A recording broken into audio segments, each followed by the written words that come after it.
یعنی کوئی ایسا حکم نہیں دیا جا سکتا، کوئی ایسا قانون نہیں بنایا جا سکتا، کوئی ایسی دفعہ آئین میں شامل نہیں کی جا سکتی جس میں اللہ کی حاکمیت کو چیلنج کیا گیا ہو، جس میں اللہ کی حاکمیت سے بغاوت کی گئی ہو۔ عوام کے منتخب نمائندے، وہ نمائندے جو عوام اپنی ووٹوں کے ذریعے منتخب کریں گے، وہ اپنے اختیارات کو مقدس امانت سمجھ کر قرآن و سنت کی حدود کے اندر رہتے ہوئے استعمال کریں گے۔ یعنی پاکستان میں جو نمائندے ہیں، جو صدر ہیں، وزیر اعظم ہیں، جو وزراء ہیں، جو اسمبلی کے ممبر ہیں، جو سینٹ کے ممبر ہیں، جو بھی منتخب نمائندے ہیں، ان کو جو اختیار ہیں وہ اختیار اس قرآن و سنت کی حدود کے اندر ہیں۔ وہ اپنے ان اختیارات کو کسی ایسے کام کے لیے استعمال نہیں کر سکتے جو قرآن و سنت کے خلاف ہو۔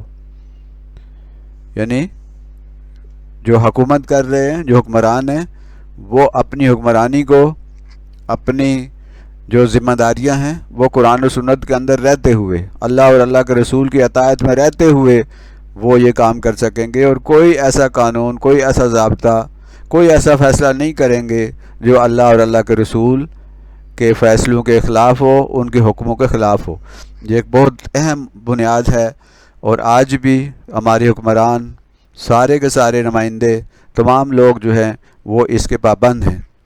ساری اکثریت مل کر، سارے عوام مل کر، سارے نمائندے مل کر بھی کوئی ایک قانون بھی ایسا نہیں پاس کر سکتے جو قرآن کے خلاف ہو، جو سنت کے خلاف ہو۔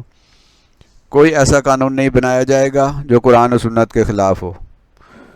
یعنی سودی نظام کو جائز کرنا، اگر ساری اسمبلی بھی مل کر اس کو جائز قرار دیتی ہے تو یہ نہیں کیا جا سکتا، کیونکہ اللہ نے اس سے منع کیا۔ اسی طرح کا ساری اسمبلی مل کر اور ساری حکومتیں مل کر شراب کو جائز قرار دے دیں تو ایسا نہیں کیا جا سکتا۔ یہ آئین کے تحت یہ آئین کی خلاف ورزی ہوگی، کیونکہ اللہ اور اللہ کے رسول نے شراب کو حرام قرار دیا ہے۔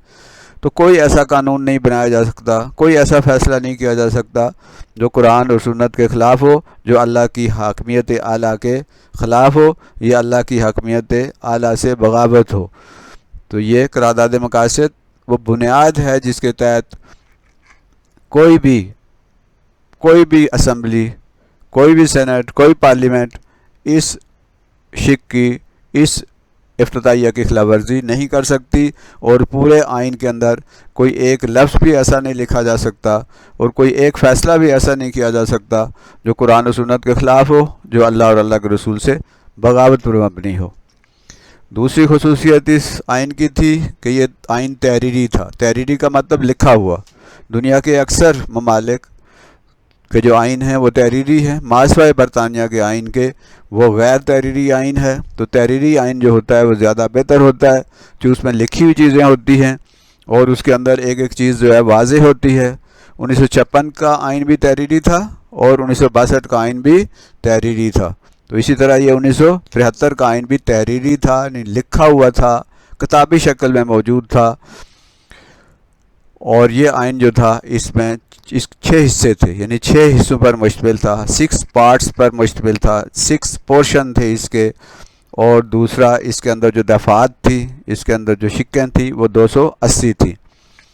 اسی طرح یہ گوشوارے اس کے اندر شامل تھے۔ 6 گوشوارے وہ ڈاکومنٹس ہوتے ہیں، وہ دستاویزات ہوتی ہیں جو کسی دفعہ کی، کسی چیز کی وضاحت کے لیے شامل کی جاتی ہیں۔ وہ کسی بھی کتاب کے آخر میں جو ایسے دستاویزات، ایسے ڈاکومنٹس، ایسے جدول، ایسے ٹیبلز یا ایسی معلومات وہاں پر رکھی جاتی ہیں تاکہ جو اندر جو چیزیں ہیں ان کی مزید وضاحت کی جا سکے۔ تو اس کے اندر 6 گوشوارے تھے جو اس کا حصہ ہیں، یعنی یہ آئین 1973 کا آئین جو ہے وہ 6 حصوں پر مشتمل تھا، اس کی دفعات 280 تھیں، اور اس کے اندر اس کے ساتھ جو ہیں 6 گوشوارے جو ہیں وہ بھی اس کا۔ تیسری خصوصیت، یہ ایک وفاقی آئین تھا۔ پاکستان چونکہ ایک وفاق ہے جس میں مختلف صوبے اور اس سے ملحقہ علاقے شامل ہیں، تو 1973 کے آئین کے تحت پاکستان کو ایک وفاق قرار دیا گیا۔ وفاق ایک ایسے ملک کو کہتے ہیں جس میں مختلف اکائیاں ہوتی ہیں، مختلف حصے ہوتے ہیں، اور وہ حصے ایک مرکزی حکومت کے تحت آپس میں جڑے ہوتے ہیں۔ تو پاکستان ایک وفاق ہے، اسی طرح سے امریکہ ہے وہ ایک وفاق ہے، ہندوستان، انڈیا جو ہے وہ ایک وفاق ہے۔ تو وفاق ایک ایسے ملک کو کہتے ہیں کہ جس میں مختلف اکائیاں ہوتی ہیں، مختلف یونٹس ہوتے ہیں اور ان کی اپنی اپنی حکومتیں ہوتی ہیں، لیکن وہ مرکز کے ساتھ جڑی ہوتی ہیں، وہ مرکز کے ماتحت ہوتی ہیں۔ تو پاکستان چونکہ 4 صوبوں اور اس کے ساتھ جو مختلف علاقے ہیں ان کا ایک وفاق تھا، اس لیے اس کا آئین وفاقی آئین تھا۔ اس وفاق میں پاکستان کا جو وفاق ہے اس میں شامل ہیں 4 صوبے، وفاق کے زیر انتظام قبائلی علاقے جنہیں ہم فاٹا کہتے ہیں، فیڈرلی ایڈمنسٹریٹو ٹرائبل ایریاز، اور صوبوں سے ملحقہ کچھ قبائلی علاقے ہیں جو صوبوں کے ساتھ جڑے ہوئے ہیں، اور اسی طرح وفاقی دارالحکومت اسلام آباد اور اس سے ملحقہ علاقے جو ہیں۔ جو اسلام آباد ہے وہ کسی صوبے میں شامل نہیں ہے، یہ ایک الگ حصہ ہے، اور اس کے ساتھ جو ملحقہ علاقے ہیں وہ بھی ایک حصہ ہے پاکستان کا، وفاق میں شامل ہے۔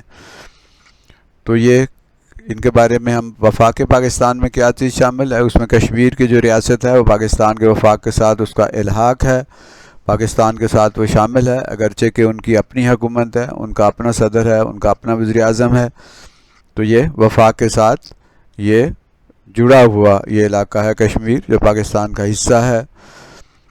دوسرا جو ہے وہ فانا، جسے ہم آج کل کہتے ہیں گلگت بلتستان کا جو علاقہ ہے، فانا فیڈرلی ایڈمنسٹریٹو ناردرن ایریا، یہ گلگت بلتستان جو ہے وہ یہ بھی پاکستان کے وفاق میں شامل ہے۔ پھر شمال مغربی سرحدی صوبہ، یہ اس وقت اس کا نام شمال مغربی سرحدی صوبہ تھا،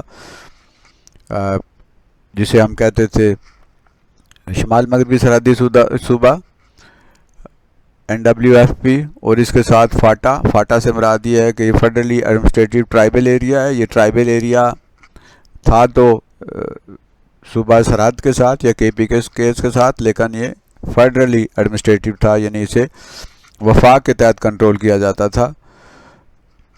اور اس کے بعد صوبہ پنجاب، صوبہ بلوچستان، صوبہ سندھ، تو یہ ہے وفاق پاکستان، جس میں کشمیر کی ریاست جو ہے اس کا الحاق شدہ ہے پاکستان کے ساتھ۔ گلگت بلتستان جو ہے اس وقت اسے فانا کہتے تھے، اور اس کے بعد شمال مغربی سرحدی صوبہ NWFP، اور اس کے ساتھ جو فاٹا ہے فیڈرلی ایڈمنسٹریٹو ٹرائبل ایریا، قبائلی علاقے ہیں وہ وفاق کے تحت چلتے تھے۔ صوبہ پنجاب، صوبہ سندھ اور صوبہ بلوچستان، یہ پاکستان کا وفاق تھا اور ابھی بھی ہے، اس لیے اس کا جو آئین تھا وہ وفاقی آئین تھا، اور وفاقی آئین ہے آج کل، ابھی تک 1973 کا آئین ہی چل رہا ہے۔ چوتھی خصوصیت جو اس آئین کی تھی کہ یہ آئین نیم استوار تھا۔ استوار کہتے ہیں ایک ایسا آئین جو استوار ہوتا ہے، جو مسلسل ہوتا ہے، جس کے اندر تبدیلی نہیں کی جا سکتی، ہمیشہ یکساں رہتا ہے۔ تو یہ نیم استوار یہ آئین تھا، یعنی اس میں بہت زیادہ سختی نہیں تھی، اس میں تبدیلی کی جا سکتی تھی، اس میں ترمیم کی جا سکتی تھی، اس لیے اس کو نیم استوار کہتے ہیں۔ تو 1973 کا آئین نیم کا مطلب ہوتا ہے آدھا، نیم استوار یعنی بہت زیادہ اس کے اندر سختی نہیں تھی۔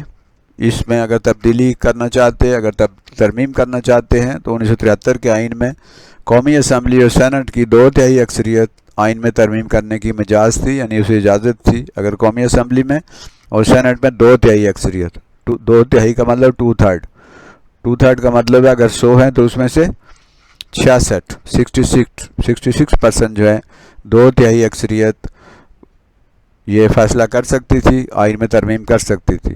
تو یہ اس لحاظ سے یہ ایک نیم استوار آئین تھا۔ پانچویں خصوصیت اس کے اندر یہ تھی کہ یہ قومی زبان، اس میں یہ طے کیا گیا تھا کہ ملک کی جو قومی زبان ہے وہ اردو ہوگی۔ 1973 کے آئین میں یہ فیصلہ کیا گیا تھا کہ پاکستان کی قومی زبان کیا ہوگی؟ اردو ہوگی۔ اور یہ بھی طے کیا گیا تھا کہ چونکہ اس وقت اردو کا کوئی انتظام نہیں تھا، بہت سارے مسائل تھے، تو یہ فیصلہ کیا گیا کہ 1973 کے آئین میں یہ طے کیا گیا کہ 15 سال کے عرصے میں اردو کو سرکاری زبان کی حیثیت سے رائج کرنے کے انتظام کیے جائیں گے۔ یعنی 1973 کے آئین میں یہ لکھ دیا گیا تھا اور یہ فیصلہ ہو گیا تھا کہ 15 سال کے بعد، 15 سال کے اندر ہم اردو کو سرکاری زبان بنانے کے انتظامات کریں گے، اور تاکہ سرکاری زبان جو ہے وہ اردو ہو سکے۔ لیکن افسوس کا مقام ہے کہ آج تک یہ 15 سال ابھی پورے نہیں ہوئے، تو آپ دیکھ لیں 73 سے لے کے یہ 22 ہے 2022، تو آج تک جو ہے اردو کو سرکاری زبان کی حیثیت حاصل نہیں ہوئی، یعنی اس فیصلے پر عمل نہیں ہوا اور آئین کی مسلسل خلاف ورزی ہو رہی ہے۔ 1973 کے آئین میں یہ طے کیا گیا تھا کہ جب تک اردو کے نفاذ کے انتظامات نہیں ہوتے انگریزی کو ہی سرکاری زبان کے طور پر استعمال کیا جائے گا۔ یعنی 1973 کے آئین میں یہ کہا گیا کہ چلیں ابھی تو چونکہ انتظامات نہیں ہیں اردو کے، لہذا 15 سال کا جو عرصہ دیا جاتا ہے اور 15 سال تک ہم انگریزی ہی استعمال کریں گے، اس کے بعد اردو جو ہے اس کو نافذ کرنا لازمی ہوگا۔ لیکن ہم دیکھتے ہیں کہ آج تک یہ انتظامات نہیں ہو سکے اور آج بھی ہماری سرکاری زبان جو ہے وہ انگریزی ہی ہے۔ ہماری خط و کتابت، ہمارے فیصلے، ہمارے جتنے بھی سرکاری امور ہیں وہ سارے کے سارے انگریزی میں ہوتے ہیں، اور ہمارے ملک کی آگے نہ بننے اور ترقی نہ کرنے کی ایک بہت بڑی وجہ یہ انگریزی بھی ہے، کیونکہ ہمارا بہت سارا ٹیلنٹ جو ہے محض اس وجہ سے ضائع ہو جاتا ہے کہ وہ انگریزی نہیں بول سکتے، یا انہیں انگریزی نہیں آتی، یا وہ انگریزی میں اتنی مہارت حاصل نہیں کر سکتے۔ تو 1973 کے آئین کی یہ مسلسل خلاف ورزی ہے کہ قومی زبان جس کو کہا گیا تھا کہ 15 سال کے اندر ہم انتظام کریں گے، لیکن آج تک یہ انتظامات نہیں ہو سکے۔ اس آئین کی چھٹی خصوصیت تھی کہ یہ اسلامی آئین تھا، کیونکہ پہلے بھی ہم نے بات کی ہے کہ جو قرارداد مقاصد ہے وہ اس آئین کا دیباچہ تھا، وہ بھی ضمانت دیتی ہے کہ یہ آئین جو ہے یہ اسلامی ہوگا اور کوئی چیز قرآن و سنت کے خلاف نہ تو منظور کی جائے گی اور نہ ہی لاگو اور نافذ کی جائے گی۔ تو 1973 کے آئین میں پاکستان کا سرکاری مذہب قرار دیا گیا کسے؟ اسلام کو، کہ اسلام جو ہے وہ اس کا سرکاری مذہب ہوگا، یعنی آفیشیل جو ریلیجن ہے، سرکاری مذہب ہے، وہ کیا ہوگا؟ وہ اسلام ہوگا۔ چونکہ یہاں 98% پاکستان میں مسلمان ہیں، تو اس لیے یہاں کا سرکاری مذہب جو ہوگا وہ کیا ہوگا؟ وہ اسلام ہوگا۔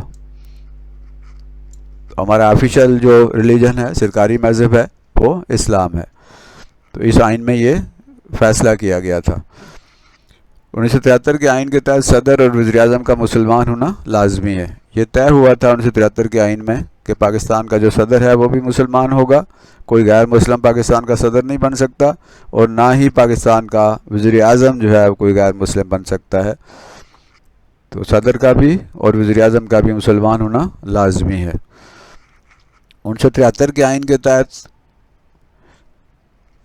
پاکستان کا مکمل نام اسلامی جمہوریہ پاکستان ہے، یعنی پاکستان کا جو سرکاری نام ہے وہ ہے اسلامی جمہوریہ پاکستان۔ یعنی اس میں جو ہمارا سرکاری نام ہے پاکستان کا، 1973 کے آئین میں یہ طے کیا گیا تھا کہ پاکستان کا جو سرکاری نام ہوگا وہ اسلامی جمہوریہ پاکستان ہوگا، اسلامک ریپبلک آف پاکستان۔ 1973 کے آئین کا مقصد شہریوں میں اسلامی طرز زندگی کو ترویج اور ترقی دینا تھا، یعنی پاکستان جو ہے اس میں ایسا ماحول پیدا کیا جائے گا تاکہ لوگ اسلامی طرز زندگی گزار سکیں، تاکہ وہ اسلام کے مطابق اپنی زندگیوں کو ڈھال سکیں۔ ماحول ایسا فراہم کیا جائے گا کہ اسلام کے مطابق زندگیاں گزارنا آسان ہو جائے۔ 1973 کے آئین میں یہ طے کیا گیا تھا کہ سود کے خاتمے کے لیے اقدامات کیے جائیں گے۔ سود چونکہ اسلام میں حرام ہے اور اللہ اور اللہ کے رسول کے ساتھ جنگ کرنے کے مترادف ہے، اس لیے یہ طے ہوا کہ 1973 کے اس آئین میں کہ سود کے خاتمے کے لیے اقدامات کریں گے، لیکن اس پر بھی آج تک عمل نہیں ہو سکا، اور آج بھی ہماری تمام معیشت اور ہمارے تمام جو بینکوں کا نظام ہے وہ سودی نظام کے تحت ہی چل رہا ہے۔ 1973 کے آئین میں یہ طے کیا گیا تھا کہ ریاست زکوٰۃ اور اوقاف کو منظم کرے گی۔ زکوٰۃ جو صاحب نصاب لوگ ہیں جن کے پاس اتنا پیسہ ہوتا ہے، سال میں بچت ہوتی ہے اور 2.5% اس پر زکوٰۃ دینا لازمی ہے، تو اس میں یہ طے ہوا تھا کہ ریاست جو ہے وہ زکوٰۃ کا انتظام بھی کرے گی اور اوقاف کا بھی۔ اوقاف سے مراد یہ ہے کہ وہ زمینیں جو غیر مسلم یہاں سے چھوڑ کے چلے گئے تھے، اور وہ زمینیں جو ہیں وہ اس کے لیے اوقاف کا ایک محکمہ بنایا گیا تھا تو اسی طرح کے دیگر جو اس طرح کے جگہ ہیں یا علاقے ہیں یا عمارتیں ہیں جو اوقاف کے پاس ہیں، تو ان کا انتظام اوقاف کا محکمہ جو ہے وہ کرے گا، سرکار کرے گی. اور وقف کی جمع اوقاف ہے، تو کچھ زمینیں، کچھ عمارتیں جو وقف ہیں ان کا انتظام جو ہے وہ ریاست کے ذمہ ہوگا. اس پر بھی کافی حد تک عمل ہوا، لیکن بہت سارے علاقے آج بھی، بہت ساری جگہیں ایسی ہیں جو لوگوں کے قبضے میں ہیں، اور وہ اوقاف کی جگہ ہیں، وقف کی جگہ ہیں، وہ سرکاری جگہ ہیں، لیکن لوگوں نے ان پر اپنا ذاتی قبضہ جو ہے جمایا ہوا ہے. تو 1973 کے آئین میں یہ ضمانت دی گئی تھی کہ اوقاف کا بھی اور زکوٰۃ کا بھی انتظام جو ہے وہ حکومت کرے گی. 7ویں خصوصیت اس آئین کے تحت اس آئین کی یہ تھی کہ عدلیہ جو ہے وہ آزاد اور خود مختار ہوگی. جو عدلیہ ہے، جو جوڈیشری ہے، جو فیصلے کرتی ہے، وہ آزاد اور مختار ہوگی، اس پر کسی قسم کا کوئی دباؤ نہیں ڈالا جائے گا. 1973 کے آئین میں یہ ضمانت دی گئی کہ پاکستان کی عدلیہ مکمل طور پر آزاد اور خود مختار ہوگی، یعنی یہ سرکار کے ماتحت نہیں ہوگی. ججوں کو، عدالتوں کو یہ حق حاصل ہوگا کہ وہ قانون اور آئین کے تحت فیصلے کریں، اور وہ کسی بھی بڑے سے بڑے عہدیدار کے خلاف بھی وہ فیصلہ کر سکتی ہیں. ان پر کسی قسم کا کوئی دباؤ نہیں ہوگا، کسی قسم کی ان پر پابندی نہیں ہوگی، اور اس کے بارے میں انہیں کسی قسم کے دباؤ یا پریشانی کا شکار نہیں ہونا پڑے گا. 1973 کے آئین میں ججوں کو ملازمت کا تحفظ دیا گیا، یعنی جو جج ہیں ان کو ملازمت سے نہیں نکالا جا سکتا. پہلے تو یہ ہوتا تھا کہ جو بھی جج حکومت کے کسی اعلیٰ عہدیدار کے خلاف فیصلہ کرتا تھا تو اسے ملازمت سے ہاتھ دھونا پڑتا تھا، لیکن 1973 کے آئین میں ججوں کو ملازمت کا تحفظ دیا گیا کہ وہ کوئی بھی فیصلہ کریں، چاہے وہ حکومت کے خلاف ہی کیوں نہ ہو، انہیں ملازمت سے نہیں نکالا جا سکتا. 1973 کے آئین میں ججوں کے لیے ججوں کو معقول معاوضے دینے کا بھی فیصلہ کیا گیا کہ جو جج ہیں ان کو معقول معاوضے دیے جائیں گے، ان کو معقول تنخواہ دی جائے گی، تاکہ وہ کسی قسم کی دیگر آمدنی پر انحصار نہ کریں اور آزادی سے جو ہے وہ فیصلے کر سکیں. 1973 کے آئین میں عدلیہ کو انتظامیہ سے الگ کر دیا گیا. اس سے پہلے 1973 کے آئین سے پہلے عدلیہ اور انتظامیہ کے بعض عہدیدار ایک ہی ہوتے تھے، یعنی جو جج ہے اس کے پاس انتظامی عہدہ بھی ہوتا تھا، اور جج جو ہے وہ عدلیہ کا عہدہ بھی اس کے پاس ہوتا تھا. تو اس کو انتظامیہ کو اور عدلیہ کو 1973 کے آئین میں الگ کر دیا گیا تاکہ وہ اپنے اپنے دائروں میں اپنے اپنے اختیارات کے تحت کام کر سکیں اور عدلیہ کے کام میں کسی قسم کی کوئی مداخلت نہ ہو. 1973 کے آئین میں ججوں کو مکمل اختیارات دیے گئے تاکہ وہ بغیر خوف اور دباؤ کے فیصلے کر سکیں. تو جج جو ہیں، جو جوڈیشری ہے، جو عدلیہ ہے، اس کو مکمل اختیارات دیے گئے تاکہ وہ بغیر کسی خوف کے اور بغیر کسی دباؤ کے وہ فیصلے کریں اور کسی قسم کے دباؤ کا شکار نہ ہوں. تو عدلیہ جو ہے اس کو آزادی اور خود مختاری دی گئی. یہ ایک بہت بڑا اقدام تھا جس میں عدلیہ جو ہے وہ آزاد ہو گئی اور وہ اپنی مرضی کے فیصلے آئین اور قانون کے تحت کر سکتی تھی.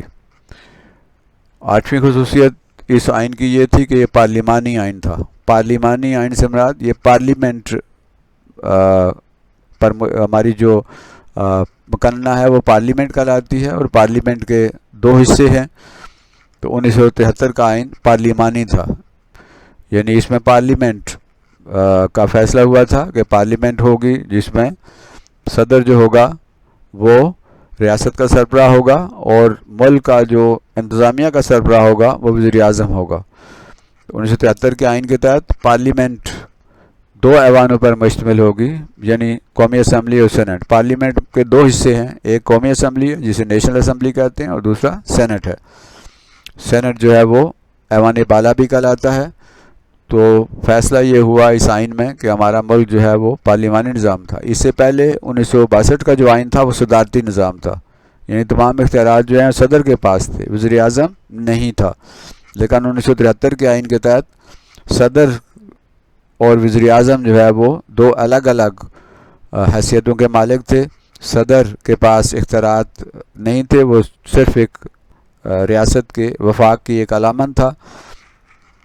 اور جو پارلیمنٹ ہے وہ 2 ایوانوں پر مشتمل ہوگی، یعنی قومی اسمبلی میں سے قومی اسمبلی اور سینٹ. اور پھر یہ فیصلہ ہوا کہ 1973 کے آئین کے تحت ملک کا سربراہ جو ہے وہ صدر ہوگا. یعنی ملک کا سربراہ، ریاست کا سربراہ جو ہے وہ صدر ہوگا، اور 1973 کے آئین کے تحت حکومت کا سربراہ جو ہوگا، انتظامیہ کا سربراہ، وہ وزیر اعظم ہوگا، پرائم منسٹر ہوگا. یعنی انتظامی امور جو ہیں وزیر اعظم کے پاس ہیں. جو صدر ہے وہ ملک کا سربراہ ہے، اور وہ علامتی سربراہ ہوتا ہے، وہ وفاق کے اتحاد کی علامت ہوتا ہے. تمام فیصلے اس کے نام پر کیے جاتے ہیں، لیکن فیصلے کرنے کا اختیار جو ہے وہ وزیر اعظم کے پاس ہوتا ہے. اور وزیر اعظم جو ہے وہ کا انتخاب قومی اسمبلی سے ہوتا ہے. 1973 کے آئین کے تحت صدر کا انتخاب قومی اسمبلی، سینٹ اور صوبائی اسمبلیوں کے ارکان کرتے ہیں. یعنی صدر کو منتخب کرنے کے لیے ووٹیں کون دیتا ہے؟ قومی اسمبلی کے ممبر، سینٹ کے ممبر، اور صوبائی اسمبلیاں جو ہیں ہماری، ان کے جو ارکان ہیں وہ ووٹوں کے ذریعے صدر کو منتخب کرتے ہیں. یعنی صدر براہ راست عوام کے ووٹوں سے منتخب نہیں ہوتا، بلکہ صدر جو ہے وہ قومی اسمبلی، صوبائی اسمبلی اور سینٹ کے جو ارکان ہیں ان کے ووٹوں سے صدر منتخب ہوتا ہے. جبکہ وزیر اعظم جو ہے 1973 کے آئین کے تحت وزیر اعظم کا انتخاب قومی اسمبلی کے ارکان کرتے ہیں. یہ جو قومی اسمبلی ہوتی ہے، نیشنل اسمبلی ہوتی ہے، اس کے ارکان کی اکثریت جس کے ساتھ ہوگی وہ وزیر اعظم ہوگا. یعنی ملک کا وزیر اعظم بننے کے لیے یہ ضروری ہے کہ پہلے قومی اسمبلی کا، نیشنل اسمبلی کا انتخاب لڑا جائے. وہی شخص وزیر اعظم بن سکتا ہے جو قومی اسمبلی کا ممبر ہو. قومی اسمبلی کا ممبر بننے کے بعد پھر قومی اسمبلی کی اکثریت جسے ووٹ دیتی ہے وہ وزیر اعظم بنتا ہے. یعنی وزیر اعظم نیشنل اسمبلی سے، قومی اسمبلی سے ہوتا ہے. تو قومی اسمبلی کے ارکان کی اکثریت جس کے پاس ہوتی ہے اسے وہ وزیر اعظم بن جاتا ہے. اس کی پارٹی جو ہے وہ اپنا نمائندہ، اپنا جو سربراہ ہے اس کو پارلیمانی سربراہ منتخب کرتی ہے، اور پھر وہ قومی اسمبلی کے جو ممبر ہیں وہ اسے ووٹ دے کر وزیر اعظم بناتے ہیں. تو یہ ایک پارلیمانی نظام تھا. یعنی وزیر اعظم جو ہے وہ پارلیمنٹ میں سے، قومی اسمبلی میں سے ہوتا تھا، اور صدر جو ہے اس کے لیے ضروری ہے کہ وہ کسی بھی پارلیمنٹ کے کسی بھی، نہ تو وہ کسی صوبائی اسمبلی کا ممبر ہو سکتا ہے، نہ سینٹ کا ہو سکتا ہے، اور نہ ہی قومی اسمبلی کا ممبر ہو سکتا ہے. تو اگر کوئی قومی اسمبلی کا ممبر ہے اور وہ صدر اس کو بنایا جائے تو اسے قومی اسمبلی کی سیٹ چھوڑنا پڑتی ہے. تو وزیر اعظم قومی اسمبلی سے ہوتا ہے، جبکہ صدر کا انتخاب قومی اسمبلی، سینٹ اور صوبائی اسمبلیوں کے ووٹوں سے کیا جاتا ہے. نامی خصوصیات اس آئین کے یہ تھی کہ اس میں آئین کی بالادستی تھی. یعنی آئین سب سے بالا ہے، سب سے اوپر ہے، سب سے اعلیٰ جو مقام حاصل ہے وہ آئین کو حاصل ہے. 1973 کے آئین میں یہ طے کیا گیا کہ اس آئین کو جو توڑے گا یا توڑنے کی کوشش کرے گا اس پر سنگین غداری کے الزام کا مقدمہ چلایا جائے گا. یعنی 1973 کا آئین جو ہے یہ بالا ہے. کوئی ادارہ، کوئی بھی شخص اور کوئی بھی، چاہے کوئی بھی ہو، وہ اس آئین کو نہیں توڑ سکتا، اور جو توڑے گا وہ اس ملک کا غدار ہوگا اور اس کے خلاف غداری کا مقدمہ چلایا جائے گا. لیکن اس آئین کو 2 دفعہ توڑا گیا. 1973 کے آئین کو 2 دفعہ توڑا گیا. پہلی بار جنرل ضیاء الحق نے ذوالفقار علی بھٹو کی حکومت کو ختم کر کے ملک میں مارشل لا لگا دیا اور آئین جو ہے وہ توڑ دیا گیا. دوسری دفعہ جو ہے وہ نواز شریف کی حکومت کو ختم کر کے جنرل مشرف نے ملک پر حکومت پر قبضہ کر لیا اور ملک میں مارشل لا لگا دیا. تو اس طرح 2 دفعہ جو ہے اس آئین کو توڑا گیا، لیکن کسی کو سزا نہیں دی جا سکی. تو یہ آئین جو ہے، فیصلہ یہ تھا آئین کے تحت جو بھی اس آئین کو توڑے گا وہ غدار سمجھا جائے گا اور اس پر سنگین غداری جو ہے اس کا مقدمہ چلایا جائے گا. تو اس آئین کو 2 بار توڑا گیا اور 2 دفعہ اس ملک میں مارشل لا لگایا گیا، لیکن سزا جو ہے وہ کسی کو نہیں دی جا سکی. 10ویں خصوصیت اس آئین میں ہے کہ اس میں کچھ آئینی ادارے قائم کیے گئے. یعنی کچھ ادارے قائم کیے گئے اور انہیں آئین میں تحفظ دیا گیا. 1973 کے آئین میں کچھ ادارے بھی قائم کیے گئے تاکہ مرکزی اور صوبائی مفادات و معاملات کا تحفظ کیا جا سکے. ان اداروں میں شامل ہیں مشترکہ مفادات کی کونسل، قومی اقتصادی کونسل، قومی مالیاتی کونسل اور وفاقی محتسب کا ادارہ یہ ادارے اس لیے قائم کیے جاتے ہیں تاکہ صوبوں اور مرکز کے جو اختیارات ہیں، صوبوں اور مرکز کے جو حقوق ہیں اور جو مفادات ہیں، وہ بہتر طریقے سے ان کا تحفظ کیا جا سکے، اور اگر کوئی معاملات میں کوئی اگر ایسا مسئلہ پیدا ہوتا ہے، کوئی صوبوں اور مرکز کے درمیان کوئی تنازع پیدا ہوتا ہے، کوئی اختلافات پیدا ہوتے ہیں، تو یہ جو مختلف ادارے ہیں یہ ان کا تحفظ کرتے ہیں۔ مشترکہ مفادات کی کونسل کا مطلب ہے کہ جو صوبوں کے مفادات ہیں ان کا تحفظ کیا جائے۔ قومی اقتصادی کونسل، اقتصاد کہتے ہیں معیشت کو، یعنی جو مالی معاملات ہیں وہ اگر مرکز اور صوبوں کے درمیان ان کا بہتر طریقے سے حل کیا جا سکے، بہتر طریقے سے ان کا فیصلہ کیا جا سکے۔ اور قومی مالیاتی جو کونسل ہے یہ بھی جو فائننس ہے اس کے بارے میں ہے، تاکہ صوبوں کے اور دوسری جو اکائیاں ہیں ان کو معقول مقدار میں مالیاتی سہولیات فراہم کی جا سکیں، اور جو صوبے ہیں وہ بھی مرکز کو جو مالیاتی جو فنڈ ہیں وہ بھی پرووائڈ کر سکیں۔ وفاقی مہتسب ایک ایسا ادارہ ہے جو احتساب کرتا ہے اور صوبوں اور مرکز کے درمیان کسی بھی معاملے کی صورت میں یہ وفاقی مہتسب جو ہے وہ فیصلہ کرتا ہے۔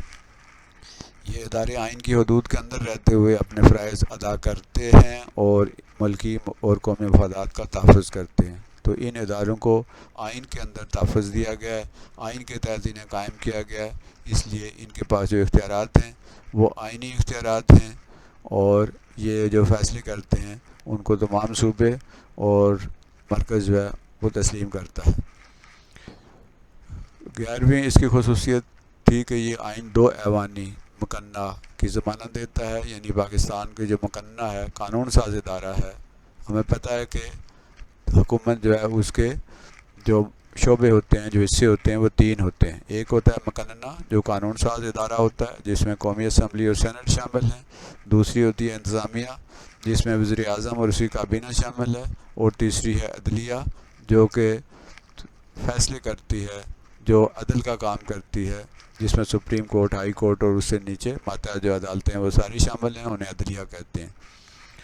تو حکومت کے 3 حصے ہوتے ہیں، ایک ہے مقننہ، ایک ہے انتظامیہ اور ایک ہے عدلیہ۔ تو مقننہ جو ہے، جو قانون ساز ادارہ ہے، وہ اصل میں وہ سب سے بالا ہوتا ہے، وہ جو قانون بناتا ہے ادارہ جسے ہم پارلیمنٹ کہتے ہیں۔ تو اس آئین کے تحت پارلیمنٹ 2 حصوں پر مشتمل ہے۔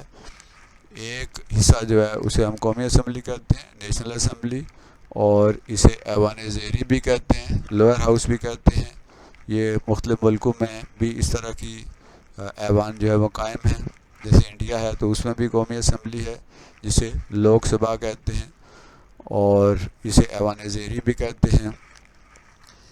اسی طرح یہ جو قومی اسمبلی کے جو ارکان ہیں وہ آبادی کے لحاظ سے منتخب ہوتے ہیں۔ جیسے صوبہ پنجاب ہے تو اس کی آبادی سب سے زیادہ ہے، تو یہاں کے ارکان جو ہے قومی اسمبلی کے وہ بھی زیادہ ہیں۔ بلوچستان کی آبادی سب سے کم ہے تو وہاں قومی اسمبلی کے جو ارکان ہیں بلوچستان کے وہ بھی کم ہیں۔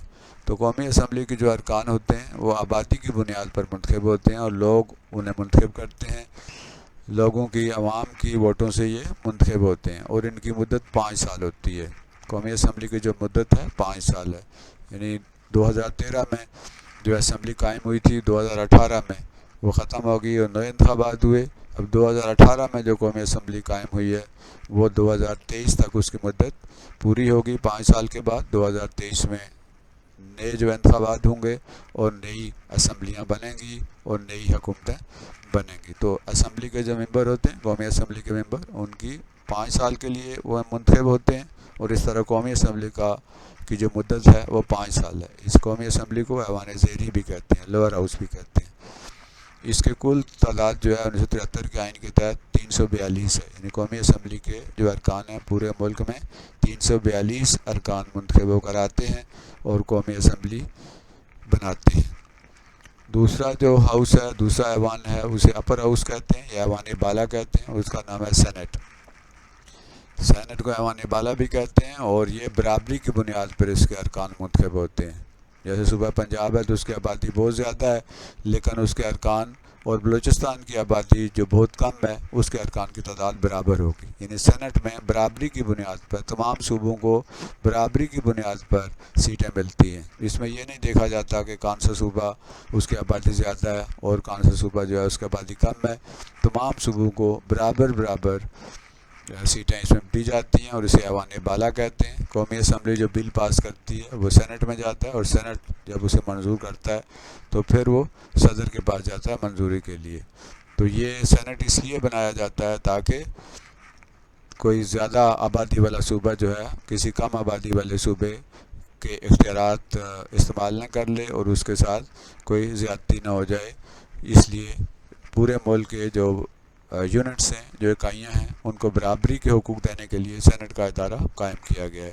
اور سینٹ کا ادارہ جو ہے وہ صوبائی اسمبلیوں کے ارکان جو ہیں وہ ان کو ووٹیں دیتے ہیں. ہر صوبے کے جو سینٹ کے جو ممبر ہوتے ہیں وہ اس صوبے کے جو صوبائی اسمبلی کے ارکان ہیں ان کی ووٹوں سے منتخب ہوتے ہیں. جیسے بلوچستان کے جو سینیٹر ہیں وہ بلوچستان اسمبلی منتخب کرتی ہے. پنجاب کے جو سینٹ ہیں وہ پنجاب کی اسمبلی کے ممبران انہیں منتخب کرتے ہیں. سندھ کے جو سینیٹر ہیں انہیں سندھ اسمبلی اپنے ووٹوں کے ذریعے منتخب کرتی ہے. اسی طرح KPK کے جو سینیٹر ہیں ان کو KPK کی جو اسمبلی ہے وہ منتخب کرتی ہے. اسلام آباد یا وفاقی علاقہ جو ہے اس میں سے جو سینٹ ہیں ان کو منتخب کرنے کے لیے قومی اسمبلی کے ارکان ووٹ دیتے ہیں. اور یہ ہر رکن جو ہے سینٹ کا اس کی مدت 6 سال یعنی 6 سال کے لیے منتخب ہوتے ہیں اور انہیں 6 سال کی مہلت ملتی ہے سینٹ کا ممبر بننے کے لیے. سینٹ ایک مستقل ادارہ ہے، اسے توڑا نہیں جا سکتا. قومی اسمبلی ختم ہو جاتی ہے 5 سال کے بعد، لیکن سینٹ 6 سال کے بعد ختم نہیں ہوتا. آدھے ارکان ریٹائر ہو جاتے ہیں اور ان پر نئے انتخابات ہوتے ہیں اور اس طرح یہ سینٹ جو ایک مستقل ادارہ ہے. کسی بھی صورت میں سینٹ کو جو ہے وہ توڑا نہیں جا سکتا، سینٹ کو ختم نہیں کیا جا سکتا. تو سینیٹر جو ہیں وہ 104 ہیں. یعنی سینٹ کے جو ارکان ہیں ایوان بالا کے ارکان کی تعداد جو ہے وہ 104 ہے. کل تعداد جو پارلیمنٹ کی ہے، پارلیمنٹ کہتے ہیں ایوان زیری قومی اسمبلی اور ایوان بالا سینٹ، دونوں کو ملا کے جو ادارہ بنتا ہے اسے پارلیمنٹ کہتے ہیں. یعنی جب ہم کہہ رہے ہوتے ہیں پارلیمنٹ تو پارلیمنٹ میں سینٹ بھی شامل ہے اور قومی اسمبلی بھی شامل ہے. تو پارلیمنٹ کے کل ارکان جو ہیں ان کی تعداد 446 ہے اس 2073 کے آئین کے مطابق. 12ویں اس کی خصوصیت ہے وہ ہے بنیادی حقوق. پاکستان کے شہریوں کو بنیادی حقوق کا تحفظ دیا گیا. 1973 کے آئین میں پاکستان کے شہریوں کو بنیادی حقوق کا تحفظ دیا گیا. یعنی انہیں کچھ حقوق جو ہیں وہ آئین میں ان کو تحفظ دیا گیا ہے اور ان کی خلاف ورزی نہ کوئی ادارہ کر سکتا ہے، نہ حکومت کر سکتی ہے، نہ ہی کوئی مقننہ کر سکتی ہے، نہ عدلیہ کر سکتی ہے. وہ جو بنیادی حقوق ہیں ان کا تحفظ آئین کے اندر شامل ہے. یہ بنیادی حقوق کون سے ہیں ان پہ ہم الگ سے بات کریں گے. پارلیمنٹ یا صوبائی اسمبلیوں کو بھی اختیار نہیں ہے کہ وہ ان بنیادی حقوق کے خلاف کوئی قانون بنائے. یعنی پارلیمنٹ چاہے وہ قومی اسمبلی ہے، سینٹ ہے یا صوبائی اسمبلی ہیں، وہ ان بنیادی حقوق کے خلاف کوئی آئین، کوئی قانون، کوئی ضابطہ نہیں بنا سکتے، کوئی فیصلہ نہیں کر سکتے جس میں پاکستان کے شہریوں کے بنیادی حقوق جو ہیں وہ پامال ہوتے ہوں. اور عدلیہ جو ہے ان بنیادی حقوق کو بھی تحفظ دیتی ہے. یعنی اگر بنیادی حقوق ہیں جیسے جان کا تحفظ ہے، مال کا تحفظ ہے، بنیادی حقوق کا جو تحفظ ہے وہ اگر ان کے خلاف کہیں سے بھی کوئی ان کی مخالفت کی جائے گی تو عدلیہ میں براہ راست جو ہے وہ جا کر اس کے خلاف مقدمہ دائر کیا جا سکتا ہے. تو بنیادی حقوق جو عوام کو حاصل ہیں وہ عدلیہ بھی ان کی محافظ ہے، پارلیمنٹ بھی ان کی محافظ ہے اور 1973 کا آئین جو ہے ان کو تحفظ فراہم. یہ یوٹیوب چینل تعلیم منزل ہے. اس کا مقصد طلباء کے لیے معیاری اور بہترین اسباق تیار کرنا ہے. ہم میٹرک لیول کے اسباق تیار کر کے پیش کر رہے ہیں اور اس کا مقصد صرف تعلیمی معیار کو بہتر کرنا ہے. تعلیم منزل دا گریٹ ایجوکیشنل چینل، اسے سبسکرائب بھی کیجئے، لائک بھی کیجئے اور اسے دوسروں کے ساتھ شیئر بھی کیجئے تاکہ یہ سبق زیادہ سے زیادہ لوگوں تک پہنچ سکیں. آئیے اب ہم جائزہ لیتے ہیں جو آج ہم نے سیکھا اس کا.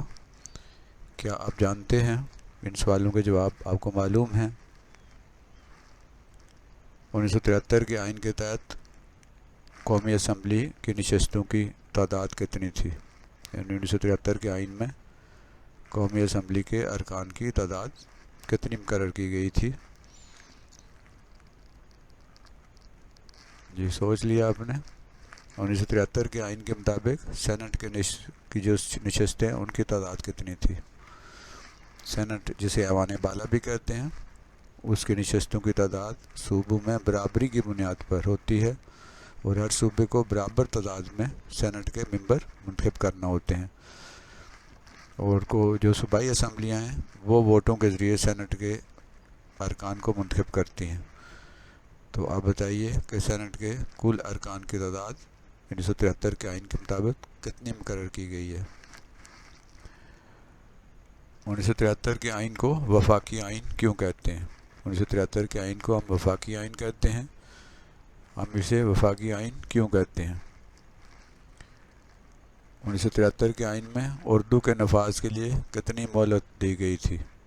یعنی یہ فیصلہ کیا گیا تھا کہ اردو سرکاری زبان ہوگی، اس کے لیے خاص مدت مقرر کی گئی تھی کہ اتنے سال کے اندر اردو کو سرکاری زبان کے طور پر نافذ کیا جائے گا، اور اس وقت تک انگریزی کو سرکاری زبان مانا گیا تھا. یہ عرصہ کتنا تھا؟ 1973 کے آئین کو توڑنے کی کیا سزا مقرر کی گئی تھی؟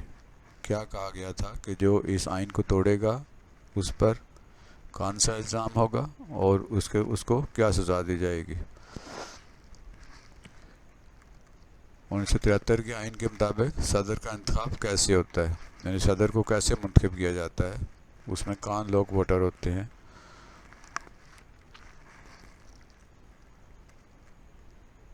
1973 کے آئین کے مطابق وزیر اعظم کا انتخاب کیسے ہوتا ہے؟ یعنی پرائم منسٹر کیسے منتخب کیا جاتا ہے؟ اور 1973 کے آئین کے مطابق پارلیمنٹ سے کیا مراد ہے؟ یعنی پارلیمنٹ کسے کہتے ہیں؟ 1973 کے آئین کو نیم استوار آئین کیوں کہتے ہیں؟ یہ آئین 1973 کا آئین نیم استوار آئین ہے. اسے کیوں کہتے ہیں نیم استوار، اور نیم استوار کا مطلب کیا ہے؟ 1973 کے آئین میں پاکستان کا سرکاری نام کیا رکھا گیا؟ پاکستان کا جو آفیشیل نیم ہے، سرکاری نام ہے، وہ کیا ہے؟ 1973 کے آئین میں سود کے بارے میں کیا فیصلہ کیا گیا تھا؟